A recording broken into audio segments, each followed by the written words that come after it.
Tô de volta às mídias sociais da TNT Esportes para repercutir neste vídeo uma resposta do presidente do Internacional, Alessandro Barcelos, no pós-jogo da eliminação do Internacional para o Flamengo na última quarta-feira no Beira-Rio.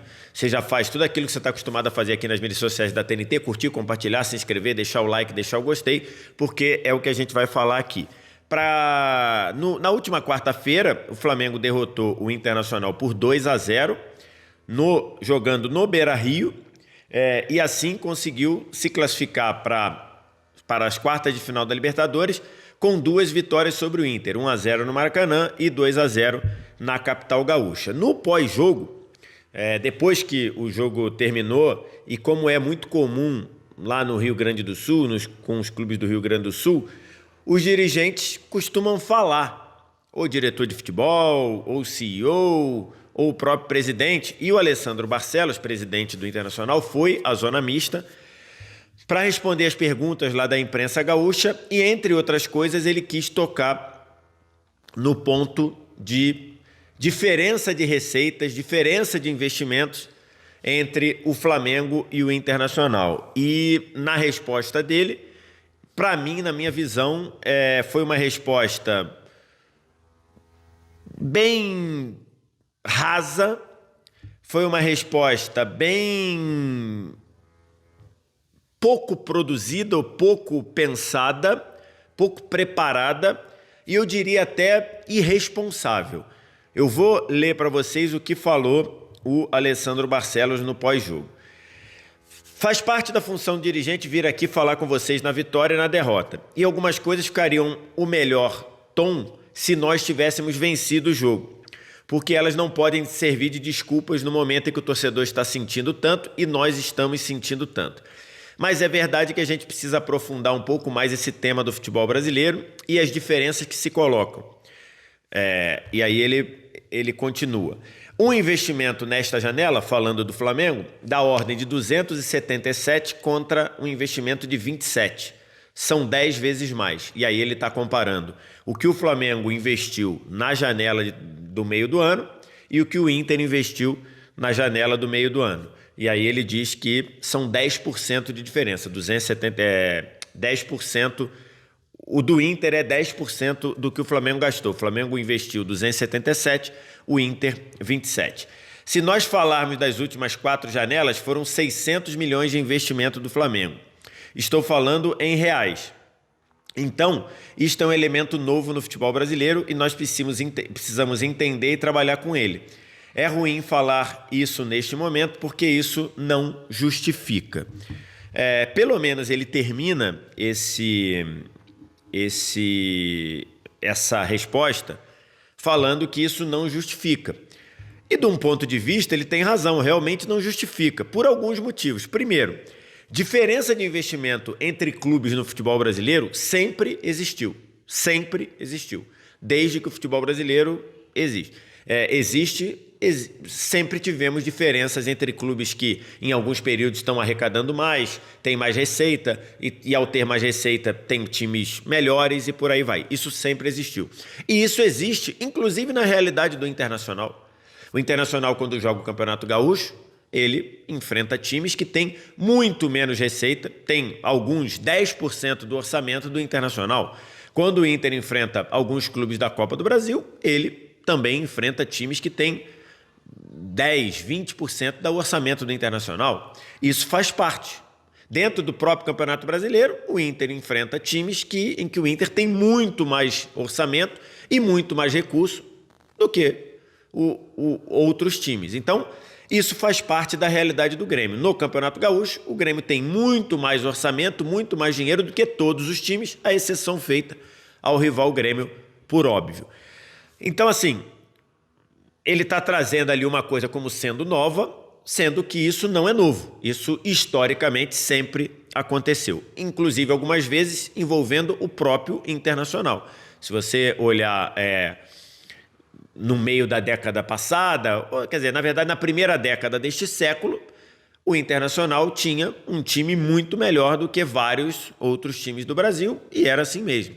Bons investimentos, uma boa administração do Fernando Carvalho, e o Inter conseguiu o que conseguiu. Dentro da própria administração do Alessandro Barcelos, o Inter já foi eliminado algumas vezes por times com orçamento menor ou muito menor do que o Internacional. Então, dentro da própria administração Alessandro Barcelos, o Inter não conseguiu fazer valer uma superioridade de receitas, de finanças, em relação a vários outros clubes. E aqui eu não vou citar porque não é o tema do vídeo, mas quem acompanha sabe as vezes que o Inter foi eliminado por times com orçamento muito menores, mas infinitamente menores do que o próprio Internacional. O Internacional, no elenco dele, ele tem 3 jogadores ganhando acima de R$1 milhão. 2 deles, o Borré e o Ener Valencia, estão entre os 15 maiores salários do Brasil. 2 jogadores, Borré e Ener Valencia. E no momento, esses 2 jogadores que estão entre os 15 maiores salários do Brasil, são reservas no time do Internacional. Então, tem como o próprio Alessandro Barcelos disse, isso não justifica, porque o Inter tem, olhando para dentro de si, tem coisas que ele tem coisas a consertar ou coisas que ele poderia fazer melhor. Mas tem muito mais coisas para a gente falar sobre isso, que na minha visão a fala do presidente do Inter solta assim, num pós-jogo, num local de zona mista, me parece até quase ser uma fala irresponsável. Por alguns pontos. Eu separei esses pontos aqui. O primeiro, o Flamengo hoje tem uma receita muito grande? Sim. É o terceiro, no ano passado, foi o terceiro ano seguido que o Flamengo conseguiu uma receita acima de R$1 bilhão. Estou falando B de bola. Acima de R$1 bilhão. E em 2025 também terá receitas acima de R$1 bilhão. Isso daí, ainda estamos em agosto, mas já podemos projetar que o Flamengo de novo terá receitas acima de R$1 bilhão. Isso é mérito do Flamengo, um Flamengo que se organizou, começou a se organizar no começo da década passada, e hoje ele colhe os frutos dessa organização.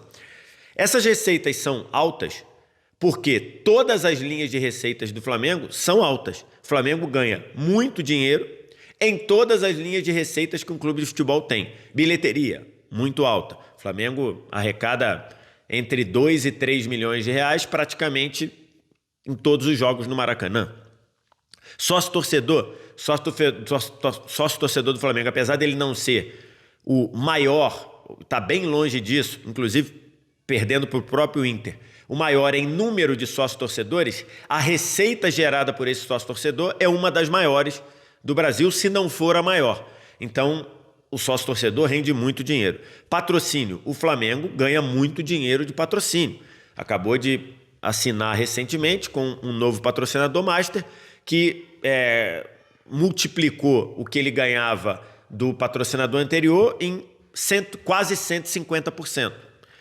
O Flamengo recebe muito de direitos de TV, o Flamengo recebe muito de premiações, o Flamengo tem avançado nos torneios e tem ganhado muito de premiação. E o Flamengo recebe muito de vendas de jogadores também. Então, todas as linhas de receita do Flamengo são muito altas. E isso é mérito do Flamengo. Terceiro ponto, quando ele fala que o Flamengo investiu ali cerca de 280 milhões de reais nesta janela, ele é pelo menos raso em dizer que o Flamengo, nesta janela, o Flamengo recebeu 420 milhões de reais apenas vendendo 3 jogadores. Se você pega os 25 milhões de euros do Wesley, os 25 milhões de euros do Gerson e os 18 milhões de dólares do Alcaraz, se você junta tudo isso, dá, arredondando e fazendo a conversão, 420 milhões de reais. Então o Flamengo investiu 280 milhões em jogadores, mas o Flamengo recebeu 420 milhões de jogadores que ele vendeu. Então ele está apenas investindo parte do dinheiro que ele realizou vendendo jogadores. Então, assim, o Flamengo, o que há de errado em o Flamengo gastar ou investir 280 milhões de reais em jogadores numa janela em que ele recebeu 420 milhões? Mérito do Flamengo. de vender bem os jogadores, de fazer boas negociações, estar organizado financeiramente te gera barganha, poder de negociação quando você vai vender um jogador. Isso, de novo, é mérito do Flamengo. Flamengo tem esses gastos, Flamengo tem esses investimentos, gastos em relação a salários, investimento em relação à compra de jogador, em relação à compra do terreno para fazer o estádio, que ainda está sendo decidido se será feito ou não, mas o Flamengo não está inadimplente.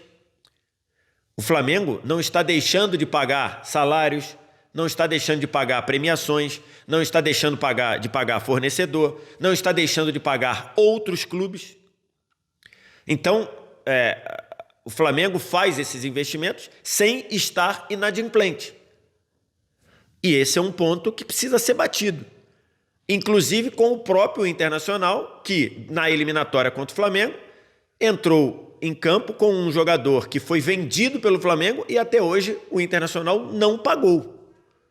Então, esse é um ponto. O Internacional é o único clube que não pagou um negócio no Brasil? Não, tem vários outros que também não pagaram. Tem vários clubes. Tem clube, neste momento, administrando um transfer ban, que é o caso do Corinthians. O Santos teve transfer ban recentemente, conseguiu resolver. Então, o Flamengo não tem conta a pagar inadimplente. O Flamengo tem dívida, que ter dívida e ser inadimplente são coisas diferentes. Então, esse é um ponto que precisa ser falado. O quinto ponto que eu separei. O Flamengo, nos últimos 15 anos, sempre foi muito criticado por receber mais de direitos de TV do Campeonato Brasileiro, mas muito mais do que os outros clubes. Eu, pessoalmente, sempre critiquei isso também. Se você acompanha o meu trabalho na TNT Esportes, eu sempre critiquei isso, porque entendo que não é saudável para o campeonato você ter um clube recebendo muito mais do que os demais. Então, até 2015, o Flamengo era o que recebia mais, junto com outros 4 clubes, junto com Palmeiras, Corinthians, São Paulo e Vasco. Depois de 2015, a coisa foi descolando. Foi descolando também, porque o Flamengo, dentre esses clubes, era o que não pedia adiantamento, e ao não pedir adiantamento, conseguiu negociar com quem vendia os direitos de TV condições melhores. Então, esse foi um ponto. O Flamengo tinha na receita de direito de TV, ele ganhava muito mais do que a média. Corinthians ficava ali perto, Palmeiras em alguns anos esteve perto, mas no geral o Flamengo ganhava mais do que a média. E isso acabou. O novo contrato de direito de transmissão que está em vigor de 2025 a 2029, essa diferença acabou. Essa diferença gigante. O Flamengo pode ganhar mais? Pode, porque tem item de audiência e o Flamengo vai bem na audiência. O Flamengo pode ganhar mais se ficar bem colocado no Campeonato Brasileiro, vai ganhar mais da parte de premiação. Mas o bolo dividido igualmente, essa diferença acabou. Essa super diferença acabou. Inclusive, o Flamengo aceitou, na negociação assinada no ano passado, perder dinheiro em relação ao contrato anterior. Então, esse é um ponto sensível e de mudança em relação ao que estava. E olha que eu sempre entendi que a diferença do Flamengo para a média era muito alta. Era uma diferença que você não via, por exemplo, nos campeonatos de top do mundo. Então, sempre pontuei isso. Mas o Flamengo aceitou isso, ainda na administração Rodolfo Landim, quando assinou esse contrato que está em vigor de 24 a 29. Esse é um ponto. E o sexto ponto, que muita gente tem falado, que é a adoção de fair play financeiro no futebol brasileiro.